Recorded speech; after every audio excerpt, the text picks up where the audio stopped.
याने माझ्या आजीवर वार केला होता, तांत्रिक वार. तर ती माझी आजी 14 वर्ष बेडवर होती. स्वतःची कामं करत नव्हती. तरी तुम्हाला ही गोष्ट सांगितली मी, की हा जो एक तांत्रिक होता, याच्या आधी 3 तांत्रिक बहुत भयानक होते आणि एक्स्ट्रीम लेव्हलचे होते. ते तर मरण पावले. पण हा एक जो वाचला होता त्याने हा सगळं कृत्य माझ्या फॅमिलीवर केलं.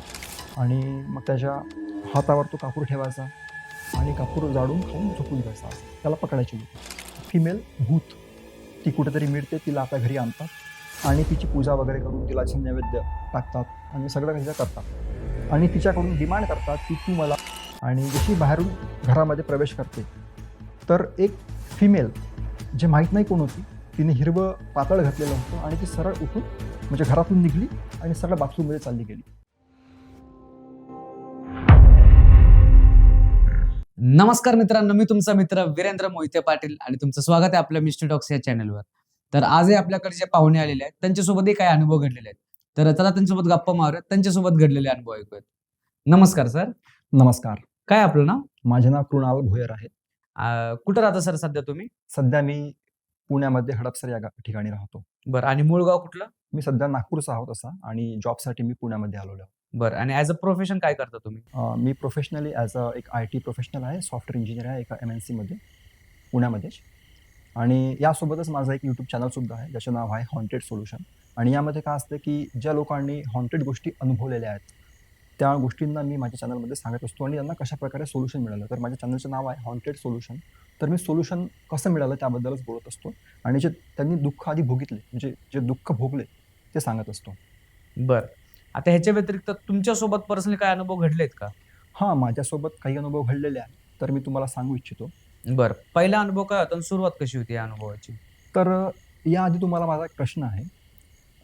प्रश्न असा आहे की एखादी एक वस्तू आहे, कोणती एक मटेरियल वस्तू आहे, तर त्या वस्तूला आपण वायरलेसली ट्रान्सफर करू शकतो काय? लेट्स से ज्यूस आहे किंवा तुमचं कोणतं खाद्यपेय आहे किंवा एखादी वस्तू आहे, पैसे आहे, हार्ड कॅश आहे, तर तिला आपण ट्रान्सफर करू शकतो काय? म्हणजे विदाऊट ट्रान्सपोर्ट किंवा विदाऊट काय हात वगैरे न विदाऊट लावता? Touching to that thing.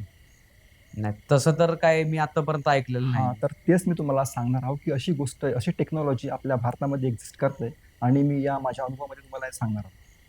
म्हणजे वस्तू एका जागेवरून दुसऱ्या ठिकाणी विदाऊट टचिंग मूव्ह करू शकते. Right. Wirelessly without touching to that thing we can transfer that we can transfer that things or multiple things to another position. बरं. काय अनुभव आहे हा तुमचा? सुरुवात कशी झाली या अनुभवाची? हां, तर सुरुवात करायच्या आधी मी सांगतो, की माझा जन्म कसा झाला. काय झालं होतं, की 1988 या वर्षी माझ्या आई-वडिलांचं लग्न झालं. त्या लग्नामध्ये काय झालं, की आम्ही ज्या एरियामध्ये राहत होतो, नागपूरपासून अप्रॉक्स 35-40 किलोमीटरच्या रेडियसमध्ये आमचं गाव आहे. म्हणजे सिटीच्या बाहेर? हां, सिटीमध्ये नाही, सिटीच्या बाहेर 35-40 किलोमीटरच्या रेडियसमध्ये आमचं गाव आहे. तर त्या गावात एक ग्रामपंचायत टाईपचं ते गाव होतं. तिथे आम्ही राहत होतो. झालं असं काय, की माझ्या वडिलांचं आणि आईचं लग्न झालं. लग्न झालं तर एक तांत्रिक होता त्या ठिकाणी. तांत्रिकाने काहीतरी म्हणजे अक्षदा काहीतरी नेल्या वाटते आणि त्याने त्यावर तंत्रक्रिया केली आणि काहीतरी आमच्या आई-वडिलांच्या मागे लावून टाकलं. हे तुम्हाला कसं कळालं? हे माझ्या आईने मला सांगितलं. बरं. कारण यावर इलाज ज्यावेळेस केला गेला, तेव्हा आईने पर्टिक्युलर त्या ठिकाणी गेली होती आणि त्या तांत्रिकाने सांगितलं होतं, की हे सगळं का बरं झालं? त्यावेळेस माझ्या आईला कळलं आणि हा अनुभव माझ्या आईने मला सांगितला आहे. तर झालं असं, की माझ्या आई-वडिलांना मुलंच होत नव्हते. म्हणजे मुलं-बाळं होत नव्हते. तर त्यांना, कारण आमच्या गावामध्ये ऑलरेडी माहीत होतं, की भुताकाठीचं प्रमाण खूप जास्त होतं आणि बाहेर पण बघितलं होतं, की तुम्हाला मुलं-बाळं का बरं होत नाहीये, म्हणजे कुठे तांत्रिकाकडे जाऊन. तर त्यांनी म्हणाला, की तुमचं लग्नच बांधलं गेलेलं आहे. तर झालं असं, की ही गोष्ट माहीत पडली माझ्या आईच्या आईला, म्हणजे माझी नानी. ठीक आहे. आजी तुमची? राईट. हां. आजी म्हणजे माझी आजी वडिलांची आपण नानी म्हणूया, हां. म्हणजे समजायसाठी नाही काय. तर तिला माहीत पडलं, तर ती ज्या ठिकाणी राहत होती, तर तिथे एक तिचा मानलेला भाऊ होता. म्हणजे गावातला एक व्यक्ती होता, सगळा कोणी नव्हता तो. मानलेला एक तिचा भाऊ होता. झालं काय, की तिने त्या व्यक्तीला हे सांगितलं, की माझ्या मुलीचं लग्नच बांधलं गेलेलं आहे. तर तुम्ही काही करू शकता का बरं? आणि लग्न झालं तर हे माझ्या वडिलांच्या गावात झालं. नानीकडे झालं नाही, कारण ते पैशाने त्यावेळेस फार गरीब होते. झालं असं, की त्या व्यक्तीने म्हटलं, की ठीक आहे बा, आपण यावर उपाय करू शकतो आणि त्यांनी बोलावलं. तर माझी आई माझ्या नानीच्या घरी गेली. ठीक आहे. गेली तर त्या व्यक्तीने सांगितलं, की आपल्याला ही विधी करावी लागेल. ठरल्याप्रमाणे सगळा तो त्यांनी म्हणजे पूजेचा प्लॅन केला आणि पूजा सुरू केली आणि त्यांनी ज्या काही तांत्रिक विधी केल्या त्या केल्या. झालं असं, की त्यावेळेस माझ्या आईला त्या तांत्रिकाने 2 निंबू दिले आणि एक मंत्र दिला होता. मंत्र मी सांगू शकत नाही. आणि हे सांगितलं होतं की जो 5 प्रकारचे कणिक असतात, जसं गव्हाची कणिक किंवा अशा 5 प्रकारच्या धान्यांच्या कणिक, त्या कणकीला भिजवून त्याचा दिवा बनवून शरीरावरून उतरवून तुळशी पुढे ठेवायचा. तर असं माझ्या आईने काहीतरी 7 दिवस केलं वाटते आणि जे 2 निंबू दिले होते, तर त्या निंबूंना नदीमध्ये टाकायचं होतं. जसं नदी आपण राईट साईडनी बसलो आणि नदी लेफ्ट साईडनी वाहत आहे, तर निंबू टाकायचं जेणेकरून ती लेफ्ट साईडला वाहत गेलं पाहिजे. आणि दुसरं निंबू जे होतं ते दुसऱ्या नदीमध्ये लेफ्ट साईडला बसून राईट साईडला टाकायचं होतं जेणेकरून ते राईट साईडला गेलं पाहिजे. तर ती विधी त्यांनी पूर्ण केली आणि दिवा पण 7 दिवस तिने उतरवून पूर्ण ठेवला. त्या तांत्रिकाने हे सांगितलं होतं की माझ्या आईला, की जसं तुझ्या स्वप्नामध्ये एक कोणी व्यक्ती येईल, तो व्यक्ती पाहायला खूप कुरूप राहील. जसं आपण बघतो की काही लोकं भीक मागतात, त्यांचे कपडे वगैरे पूर्ण गंदे आणि काळे झालेले असतात, केस पूर्ण विचित्र झालेले असतात. तर असे लोकं, त्या टाईपचा व्यक्ती तुझ्या स्वप्नामध्ये येईल, तर त्याला काही म्हणशील नको, त्याला उलट काही बोलशील नको आणि जो पण तू देईल, ते पदर समोर करून घेऊन घेशील. तसंच झालं एक दिवस एक व्यक्ती त्याच टाईपच्या जी आयडेंटिटी त्याने सांगितली होती, त्याच आयडेंटिटीचा तो व्यक्ती आईच्या स्वप्नामध्ये आला. आणि आला तर आईला सांगितल्याप्रमाणे आईने पदर समोर केला आणि त्याने त्या पदरामध्ये 2 आंबे दिले. 2 आंबे दिले, ठीक आहे. यानंतर दुसऱ्या दिवशी आणि तो व्यक्ती त्या दिवशी चालून म्हणजे चालला गेला होता. निघून गेला. निघून गेला, राईट. तर झालं काय, दुसऱ्या दिवशी पुन्हा एक बाई आली. तिची आयडेंटिटी तशीच होती. म्हणजे तीच कुरूप दिसायची ती गली. आणि तिने त्यावेळेस जसा आई ती समोर आली, आईने पदर समोर केला आणि त्या बाईने एक चिंच दिली. जसं सांगितल्याप्रमाणे की 2 आंबे आणि 1 चिंच. तर 2 आंबे म्हणजे 2 मुलं आणि चिंच म्हणजे 1 मुलगी. तर त्याप्रमाणे मी आणि माझा भाऊ 2 झालो, जे जन्म झाला आणि माझ्या बहिणीचा जन्म झाला. म्हणजे मी 91ला जन्म झाला, 93ला माझा भाऊ आणि 96ला माझी बहीण यांचा जन्म झाला. तर अशा प्रकारे माझा जन्मच हा तांत्रिक क्रियेतून झालेला आहे. कारण त्यावेळेस आमच्या गावामध्ये भूतापेठीचं प्रमाण खूप जास्त होतं आणि गावामध्ये मुलगी देऊ कशी बा कोणी, यासाठी विचार करत होता. कारण गावामध्ये त्यावेळेस तांत्रिक खूप जास्त होते. तरी तुम्हाला ही गोष्ट सांगितली मी, की हा जो एक तांत्रिक होता, याच्या आधी 3 तांत्रिक बहुत भयानक होते आणि एक्स्ट्रीम लेव्हलचे होते. ते तर मरण पावले. पण हा एक जो वाचला होता त्याने हा सगळं कृत्य माझ्या फॅमिलीवर केलं. मग आता काय झालं, की हा व्यक्ती आमच्या घरी यायचा. पण कधी आम्हाला फिलिंगच आली नाही, की हाच करणारा व्यक्ती असेल बा म्हणून. तो यायचा, घरी चाय प्यायचा आणि चालला जायचा. याने माझ्या आजीवर वार केला होता, तांत्रिक वार. तर ती माझी आजी 14 वर्ष बेडवर होती. स्वतःची कामं करत नव्हती. नुसती झोपून राहायची बेडवरती. आणि कधी तिला माझ्या आजोबा कोण्या तांत्रिकाकडे न्यायचे, कोण्या देवीकडे, ज्याच्या शरीरामध्ये जे एंटिटीज येतात किंवा एंटिटीज म्हणण्यापेक्षा देवी-देवता त्यांच्याप्रमाणे जे येतात किंवा त्यांचे गण त्यांच्या शरीरामध्ये आहेत, त्यांच्याकडे ते घेऊन जायचे. आणि खूप साऱ्या ठिकाणी फिरवलं माझ्या वडिलांनी. आता झालं काय, की माझा जन्म 91चा आहे. तर 98-99ची ही घटना असेल, तर मी स्वतः मला आताही आठवते, मी दुसऱ्या वर्गात वगैरे असेल त्यावेळेस, तर मी स्वतः जायचो. मग माझ्या आईसोबत कुठे एका व्यक्तीकडे गेलो, ज्याच्या शरीरामध्ये काली यायची. तर तो खूप सारे लोकं बसले असायचे त्या ठिकाणी आणि तो जेव्हा आमचा नंबर आला, तेव्हा तो मग सांगायचा, की तुम्हाला तुमच्या मागे हे लावलं आहे, असं-असं तुमच्या मागे केलं आहे, इतके-इतके तांत्रिक काय करणारे. आणि तो मग काहीतरी निंबू द्यायचा आणि तिथेच आम्हाला निंबू खावं लागत होतं. तर मी निंबू पण खात होतो. आवडत नव्हतं. ते तुरट लागायचं, पण मजबुरी होती, तर आम्हाला खावं लागत होतं. आणि मग त्याच्या हातावर तो कापूर ठेवायचा आणि कापूर जाळून खाऊन झोपून जायचा असं. त्याला पकडायचे लोकं. बापरे! आणि एक असाच दुसरा एक व्यक्ती होता, म्हणजे आमच्या गावाच्या काही 70 किलोमीटर दूर. त्याच्याकडे भानामती होती. तर त्याच्याकडे पण मी जायचो माझ्या आजीसोबत.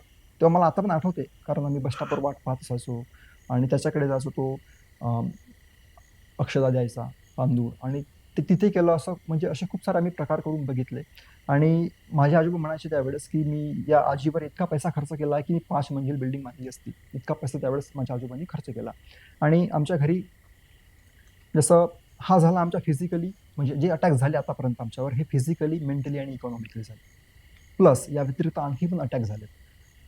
जो तुम्हाला सांगितलं मी आधी, जो तुम्हाला प्रश्न विचारला होता, की अशी कोणती टेक्नॉलॉजी एक्झिस्ट करते का, ज्यामुळे आपण मटेरियल गोष्टी ट्रान्सफर करू शकतो? तर आता मी तुम्हाला सांगतो, की काय झालं. तर होतं काय, की आमच्या परिसरामध्ये, जसं मी नागपूरच्या आहे, तर नागपूर जिल्हा, भंडारा जिल्हा, गोंदिया जिल्हा, म्हणजे चंद्रपूर जिल्हा, म्हणजे माझा इलाका तितका आहे म्हणून मला त्याबद्दल माहीत आहे. इकडे माहीत नाही. लोकं काय करतात, एक एंटिटी आणतात. एंटिटी म्हणजे एक फिमेल भूत. ती कुठेतरी मिळते, तिला आपल्या घरी आणतात आणि तिची पूजा वगैरे करून तिला असं नैवेद्य टाकतात आणि सगळं काही करतात. आणि तिच्याकडून डिमांड करतात, की तू मला पैसे आणून दे. तू मला ग्रोसरी जे आपल्याला सामान लागते, ते मला आणून दे. अशा प्रकारच्या खूप साऱ्या डिमांड ते करतात. तर असंच झालं की आमच्या मोहल्ल्यामध्ये म्हणण्यापेक्षा आमच्या परिसरामध्ये अशा काही लोकांनी एंटिटीज आणून ठेवलेल्या होत्या आणि त्यांनी पोचलेल्या होत्या. तर काय व्हायचं की आमच्या घरी त्यावेळेस एक बिझनेस होता मोहाचा, ज्याची दारू बनते. त्यावेळेस म्हणजे आजोबा होते त्यावेळेस होता. त्यावेळेस गव्हर्नमेंटकडनं परमिशन म्हणजे परमिट मिळायची.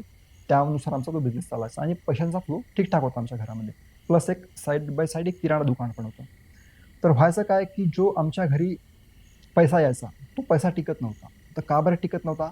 जसा पैसा डब्यात ठेवला तर डब्यातला पैसा गायब व्हायचा. किराणा दुकान आहे तर किराणा दुकानातलं जसं सामान आहे, लेट्स से साखर आहे, साखर गायब व्हायची, पोहे गायब व्हायचे. तेल पिपा असतो ना आपला 15 लिटरवाला, तर तेल पिपा आपोआप म्हणजे सील पॅक पिपा आपोआप अर्धा होऊन व्हायचा. बापरे. म्हणजे जसे माझे वडील उचलायचे ना असे, तो सरळ वर यायचा. कारण हलका आपण आणला नवीन 15 लिटरचा असा तर तेवढी ताकद त्याला लागते. पण व्हायचं असं की त्यांनी उचलला तो सरळ वरच यायचा. म्हणजे इतका तेल पिपा खाली. पण ते काय गळत वगैरे नव्हतं का माल? काहीच नाही, काहीच नाही. एकदा काय झालं सांगतो तुम्हाला, तुम्ही जो मोठले गडत नव्हतं का? एकदा माझ्या आजोबांनी 2 किलो लोणी घेतलं.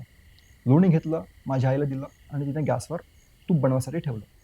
आता जसा फ्लेम लावली आणि ते काही वेळाने उतू चाललेलं होतं. आता उतू चाललेलं माझ्या आईला दिसलं, तर तिने सरळ गॅसची फ्लेम बंद करून टाकली.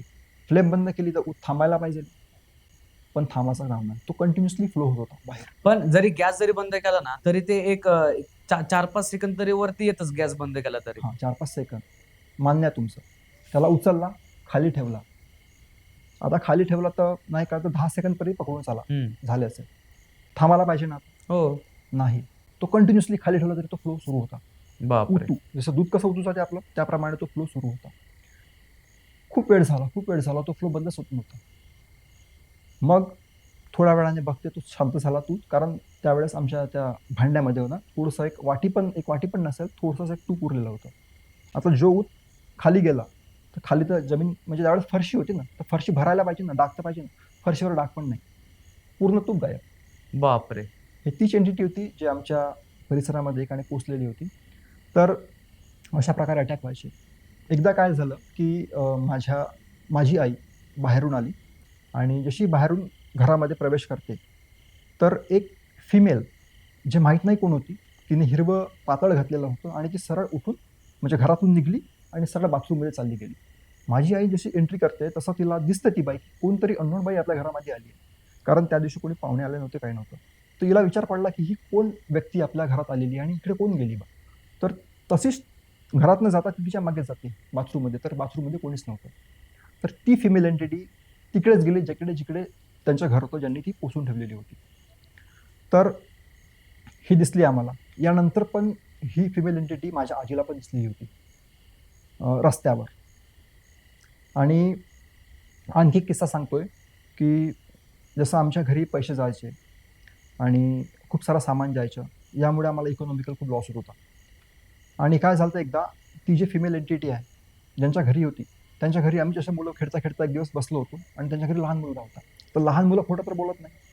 तसंच त्याला खेळता खेळता त्याला विचारलं, म्हणजे आम्ही तिथे होतो, एका मुलीने विचारलं त्याला की तुझ्या घरी हे आहे बा वस्तू, तर कसं काय दिसते खेळता खेळता नाही का? तर त्या मुलाने खरं खरं सांगितलं.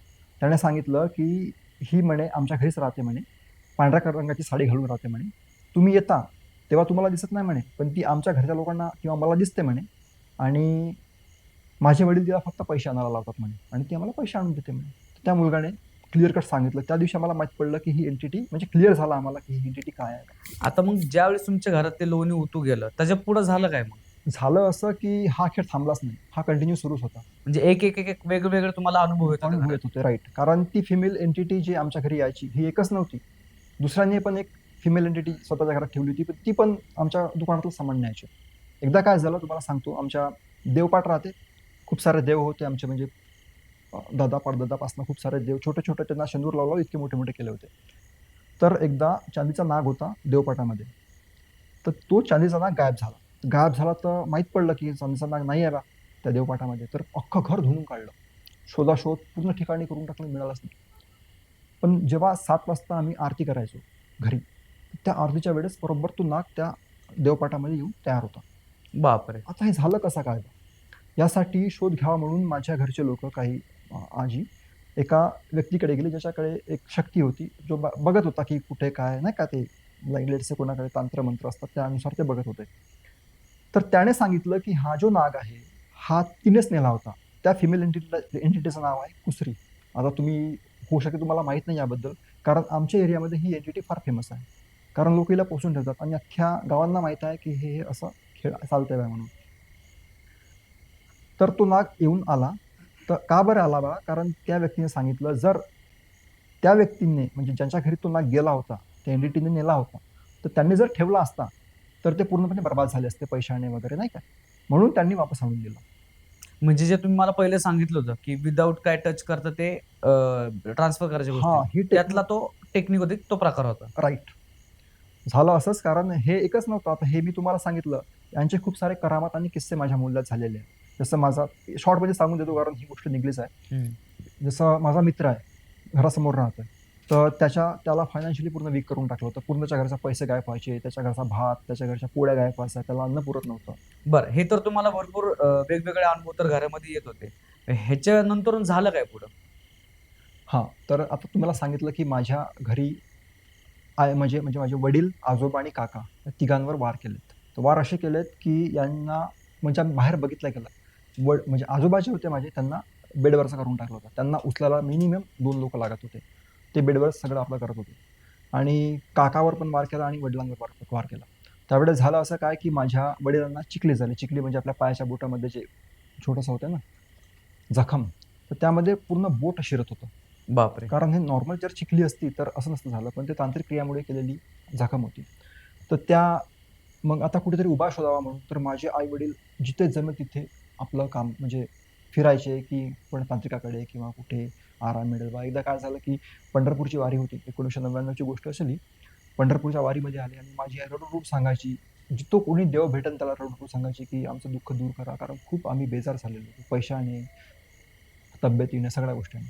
तर मग कुठेच काही आराम मिळाला नव्हता. मग माझे आई-वडील घरी आले, सांगितलं. मग आमच्या घरी गणपती बसला. गणपती बसल्यावर मग माझ्या आजोबाची तब्येत खूप जास्त खराब झाली होती आणि तीनही लोकांवर वार आहे बा. तिघाच्या जीवाला खतरा आहे, धोका आहे. तर जसे आजोबा बेडवरती झाले, त्याला पाहायला आमचे रिश्तेदार आले. तर रिश्तेदारापैकी एक व्यक्ती असा होता, जो परमात्मा एक मार्गामध्ये होता. तर त्याने आम्हाला सजेस्ट केलं, की तुम्ही हा परमात्मा एक मार्ग घ्या. तर तुमचे दुःख इझिली खतम होऊन जातील. तर माझ्या आजोबांनी म्हटलं, की ठीक आहे म्हणे, आम्ही जसा गणपती विसर्जन करू, त्यावेळेस आम्ही हा मार्ग घेऊ.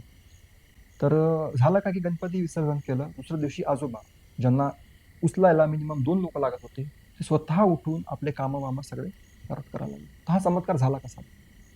आम्हाला नंतर माहीत पडलं, की या मार्गामध्ये इतकी ताकद आहे, की तुमच्यावर असलेले कोणताही भूतबाधा तुम्ही ऑल ओव्हर वर्ल्ड कुठेही घुमा, तुम्हाला सोल्युशन मिळालं नाही. तर हे एकमेव सोल्युशन आहे. तुम्ही कुठेही फिरा, जर सोल्युशन मिळत नसेल, पण एकमेव या जगामध्ये एक मार्ग असा आहे, परमात्मा एक, ज्याचे गुरु आहे महान त्यागी बाबा जुमदेवजी.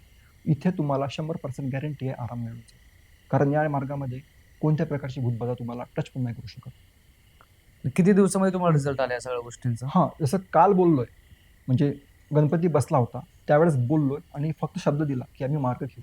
त्या शब्दावरच भगवंत उभा झाला आणि म्हणजे वडील म्हणजे म्हणजे आजोबा होते ना, ते उठून उभे झाले. तर हा पहिला चमत्कार झाला. तर मग आम्ही गणपती वगैरे विसर्जन केलं आणि मार्ग घेतला हा. 3 ऑक्टोबर 1999 या रोजी आम्ही मार्ग घेतला. तर त्या दिवसापासून आमच्या घरात जाणारा पैसा बंद झाला. आमच्या घरात दिसणाऱ्या एंटिटीज बंद झाल्या. जोही काही आमच्या घरामध्ये त्रास होता, म्हणजे वडिलांवर जे विचित्र प्रकार घडत राईट, होते. सगळं एका लाईनमध्ये बंद झालं. सगळं बंद झालं. नंतर आम्ही दिवसेंदिवस आम्हाला एक्सपिरियन्स येत गेले, एका मार्गाचे एक्सपिरियन्स काय आहे. जसे आम्ही लोकांचे अनुभव ऐकत गेलो, तेव्हा आम्हाला कळत गेलं की या मार्गात ताकद किती आहे. तर तुम्हाला एक शॉर्टमध्ये सांगून देतो की हा मार्ग काय आहे. की याचे गुरु महान त्यागी बाबा जुमदेवजी आहे. याचे स्पेशल एक मंडळ आहे, जे नागपूरमध्ये आहे. हे बाबा जुमदेवजी नागपूरचेच आहेत. आणि परमपूज्य परमात्मा एक सेवक मंडळ वर्धमान नगर ही एक संस्था आहे, ज्या संस्थेमार्फत या मार्गाचा सगळं कारभार बघितला जातो. आणि हा एकमेव जगात आतापर्यंत मी बघितलेला असा मार्ग आहे, ज्यामध्ये तुमच्यावर कोणत्या प्रकारची भूतबाधा असर करत नाही. तुमच्यावर मग वाटल्यास 10 जिन सोडा का 1000 जिन किंवा कोणत्या प्रकारचे ब्रह्मराक्षस सोडा, तुम्हाला टच पण तो करणार नाही. असेल तर तो मार खाऊन बाहेर जाईल. कारण या मार्गामध्ये भगवंत आहे. आणि आमचे जे सेशन्स होतात ना, त्यामध्ये सांगितलं जाते, की कधी-कधी होतं ना, की एखादा व्यक्ती येतो, जो तसंच झालेला असतो. ज्याच्या अंगामध्ये भूत असते. तो सांगतोय, की मला 2 व्यक्ती मारतायत. म्हणजे एक व्यक्ती मारताय गद्याने, बाबा हनुमानजी गद्याने मारताय आणि जुमदेवजी जे आमचे गुरु आहेत ते दिसतात. तर असे खूप सारे अनुभव आहेत. जसं मी एक यूट्यूबर आहे ना, मी पण माझ्या चॅनलमध्ये सांगत असतो, की अशा-अशा लोकांचे विचित्र अनुभव येतात, जे बिलीव्ह पण नाही करू शकत आपण. तर असा एक सुंदर असा मार्ग आहे, ज्यांना कुठेच सोल्युशन नाही त्यांच्यासाठी हा मार्ग आहे. बरं. आणि जे तुम्हाला जी सगळी बाधा झाली होती किंवा जी एंटिटी घरामध्ये दिसत होती, ती दिसण्यापासून ते जाण्यापर्यंत किती कालावधी लागला होता तुम्हाला? मी म्हणू शकतो विदिन अ सेकंद. कारण या मार्गामध्ये फक्त शब्दावर भगवंत उभा होतो. तुम्हाला कसं असते, फक्त वचन द्यावं लागते, की भगवंत फक्त तुझी पूजा करीन मी. त्याच दिवशी भगवंत उभा होऊन जातो. बरं. मग त्याच्यानंतर परत काय प्रॉब्लेम आत्तापर्यंत? हां, तर मग काय झालं असंच, आता आम्ही मार्गात आलोय आणि जसं आम्ही दुसऱ्या नवीन घरी राहायला लागलो स्लॅबच्या घरी. आधी आमचं एक धाब्यासारखं घर होतं. नवीन घरी राहायला गेलो, तर एकदा असाच एक इन्सिडेंट सांगतो, जो आम्ही बघितलेला. ठीक आहे, माझी पूर्ण फॅमिली त्या ठिकाणी होती. तर शेजारचं एक घर आहे. तर त्या घरातील एक व्यक्ती अचानकपणे ओरडत-ओरडत बाहेर आला. मोहल्ल्यामध्ये म्हणजे असा चौकामध्ये, आणि खूप जोराने ओरडत होता, की "वाचवा रे, वाचवा रे, काय झालं तर?" तर माझी फॅमिली तिथेच होती. बघते कोण ओरडत आहे म्हणून ते येऊन बघितलं, तर त्या व्यक्तीने सांगितलं, की काहीतरी माझ्या मुलीला झालं आहे. आणि तशीच माझी फॅमिली, म्हणजे आम्ही सगळे त्या ठिकाणी गेलो. तर काय झालं की त्या मुलीच्या अंगामध्ये एक भूत आलेलं होतं, आणि ते भूत होतं फिमेल एंटिटी.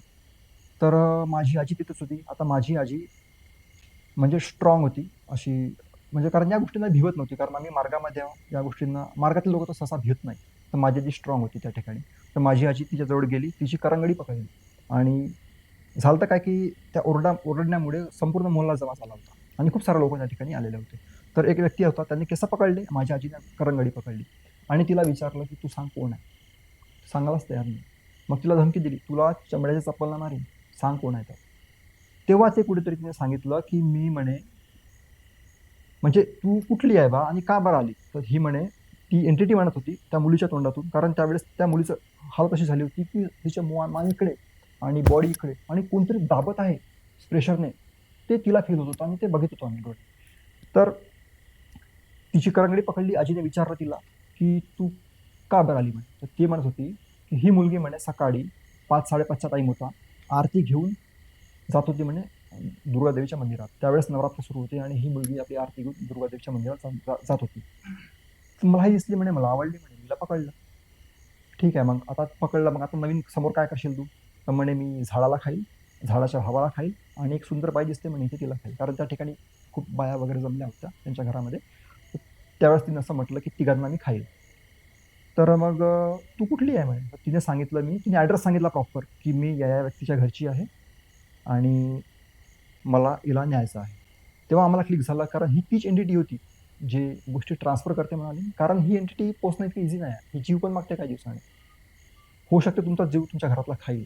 म्हणून बापरे! हे थोडं डेंजर काम आहे. इतकं इझी नाही, कारण असं जर मी तुम्हाला म्हटलं, तर कोणी जे आता ऑडियन्स ऐकून झाली, तर कोणी पण आणतील आपल्या घरी, पोहोचतील, आणि काम न करता पैसा खातील. पण तुम्ही जरी हे कर्म करताय, चोरीचे कर्म आहे. तुम्ही नाही करता, कोणाकडून करून घेताय. पण ॲट द एंड जो रिझल्ट तुम्हाला मिळेल तो खूप खराब राहील. कारण तुम्ही आज जे कर्म करताय, त्याचे प्रारब्ध बनून तुम्हाला ते भोगावं लागेल. तर तेच झालं. त्या मुलीने सांगितलं, "ॲड्रेस कमी इथली आहे बा." आम्हाला पिक्चर क्लिअर झाली. तर आम्हाला त्या एंटिटीजचे कॅरेक्टरिस्टिक्स माहीत होते सगळे. कारण ही एंटिटी काय-काय चोरते, काय-काय करते म्हणून. तर माझ्या आजीने तिला विचारलं पुन्हा, की "तू आणखी कुठे-कुठे जाते सांग?" तर ती म्हणाली, की "मी शेतात जातो" म्हणे. "शेतातला माल आणतो म्हणे, यांना देतो म्हणे यांच्या घरात आणून." "आणखी?" तर ती म्हणाली, की "चक्कीमध्ये जातो म्हणे. चक्कीतली कणिक नेतो म्हणे मी. आतापर्यंत ₹1,00,000 ची कणिक मी जमवली म्हणे. 4,00,000 बाकी आहे म्हणे. होऊ शके तिला ₹5,00,000 टार्गेट दिला असेल. 1,00,000 आतापर्यंत तिने अरेंज केले होते." "आणखी काय करते?" तर ती म्हणाली, की "मी लोकांच्या घरी जाते, पैसे आणते, तिथलं सामान-वामान आणून त्यांना देते." तर ही ती एंटिटी आहे. कारण ही वाटते आपल्याला इतकं इझी, पण ज्यावेळेस जीव घेते ना, त्यावेळेस खूप भयानक असते. तर मग सगळं सांगितलं. मग त्यांना माझ्या फॅमिलीने सजेस्ट केलं, की "तुम्ही आता हा परमात्मा एक मार्ग घेऊन घ्या. तुमचं दुःख दूर होऊन जाईल." आणि त्यांनी काय करायचं होतं, कावरली घाय काटे घाय. गेले, मार्गदर्शक असतात, जे मार्ग देतात त्यांच्याकडे गेले. म्हणजे बघा, गुरु तर ते गुरुच आहेत एक प्रकारचे, कारण गुरु 2 प्रकारचे असतात नाही का, दीक्षागुरू आणि शिक्षागुरू. दीक्षागुरू म्हणजे महंत गिंपा जे या मार्गाचे संस्थापक आहेत, आणि शिक्षागुरू म्हणजे एक आपले मार्गदर्शक, जे मार्ग देतात. कारण प्रत्येक परिसरामध्ये यांचे मार्गदर्शक डिव्हाईड केलेले आहेत. तर ते गावामध्ये त्या एका पर्टिक्युलर मार्गदर्शकाकडे गेली, आणि त्यांना शब्द दिला. यामध्ये असं असते, की तुम्हाला ₹1ही द्यावा लागत नाही. हा टोटली फ्री आहे, कारण भगवत प्राप्तीचा जो मार्ग आहे, हा पैशाच्या मोहात नसतो. त्याला पैशाची गरज नसते. तर त्यांना फक्त शब्द दिला, की जा तुम्ही आपले कार्य करा, आणि या मार्गात यासाठी तयार होते ते लोकं. आले त्यांनी आपल्या घरी. सकाळी 5:30 वाजता एक विनंती करायची असते 5 मिनिटाची, आणि संध्याकाळी 5 मिनिटाची प्रार्थना असते. बस एवढंच असतं. बाकी तुम्ही नामजप करा, दिवसभर चालतंय. तर ते लोक आले, त्यांनी पूजा वगैरे केली. ती एंटिटी पुन्हा आली. यांना समजलंच नाही कसं कसं काय झालं बा, आपण तर मार्ग घेतला. ती आली. पुन्हा हे लोक त्यांच्या घरी गेले, मार्गदर्शकांच्या घरी. ते म्हणाले की ठीक आहे, येऊ द्या म्हणे, आली तर काही भ्या नको म्हणे, ती पुन्हा एकदा येईन म्हणे आणि सांगून येईन म्हणे. तसंच झालं, कारण कदाचित त्यांना एक्सपिरियन्स असेल या गोष्टीवर, म्हणून त्यांनी असं म्हटलं. ते पुन्हा घरी आले, ती एंटिटी पुन्हा आली त्या मुलीच्या शरीरामध्ये. आणि ज्यावेळेस या चिंतूच्या अंगामध्ये करंट यायचा, तिची मान एकी साईडनं, बॉडी एकी साईडनं, असा पूर्ण सीन सुरू होता. तर ती एंटिटी आली आणि सांगून गेली की यानंतर मी येणार नाही. आणि नंतर ती एंटिटी पुन्हा कधी आली नाही. ते लोक सुखी झाले, म्हणजे हा मार्ग घेऊन सुखी झाले. तर सांगायचं तात्पर्य हेच आहे की ती एंटिटी काय काय करू शकते, तुमच्या गोष्टी कशा ट्रान्सफर करते हे आहे. आणि एकदा काय झालं की हे सांगतो, जी एंटिटी माझ्या आईला दिसली होती ना, ज्या व्यक्तीने ती एंटिटी आपल्या घरात पोचली होती, त्याने एक दिवस ते घर विकलं. आता घर का बरं विकलं, त्यामागे कारण काहीतरी असू शकते. कारण एकाएकी कोणी असं घर विकू शकत नाही. होऊ शकते त्याला बली मागितली असेल कोणीतरी एका जीवाची, म्हणजे माणसाची बली मागते बरं ती, असं नाही सिंपल तुम्ही बकरा देऊन द्या, कोंबडा देऊन द्या तर चालून जाईल. तर त्या व्यक्तीने घरच विकून टाकलं. आणि ज्या व्यक्तीने घर घेतलं, काही दिवसामध्ये त्याची मुलगी मरण पावली. खेळत होती, खेळता खेळताच मरण पावली ऑटोमॅटिक. कारण एक जीव मागतेच ते. जसं मी तुम्हाला सांगितलं, ही एक ज्या मुलीला पजेस केलं त्या एंटिटीने, ती दुसऱ्याच्या घरची होती. आणि ही जी माझ्या आईने बघितली होती ती एंटिटी होती. परत त्यांना काही त्रास वगैरे झाला का नंतर? नाही, पूर्ण क्लीन. मग त्यांनी काय घर वगैरे नंतर चेंज केलं का? नाही, असं काही नाही. ते त्याच घरात होते आणि सगळं क्लीन झालं होतं मग त्यांचं झालं. बरं, तर हे होते तुमचे अनुभव. हो. तर मित्रांनो, हे होते सरांचे 2 अनुभव, आणि अनुभव खूप भयंकर आहे. त्यांचं युट्यूबचं चॅनलही आहे, तुम्ही पण त्या युट्यूबच्या चॅनलला सबस्क्राईब करा. आणि सरांसारखं जर तुम्हालाही आपल्या पॉडकास्टच्या चॅनलवर यायचं असेल, म्हणजे आपल्या मिस्टर टॉक्सवर यायचं असेल, तर गुगल फॉर्मची लिंक आपण दिलेली आहे, ते नक्की तुम्ही भरा आणि आम्हाला तुम्ही कनेक्ट होऊ शकता. तर चला, आता आज आपण इकडेच थांबूयात. धन्यवाद. जय हिंद, जय महाराष्ट्र.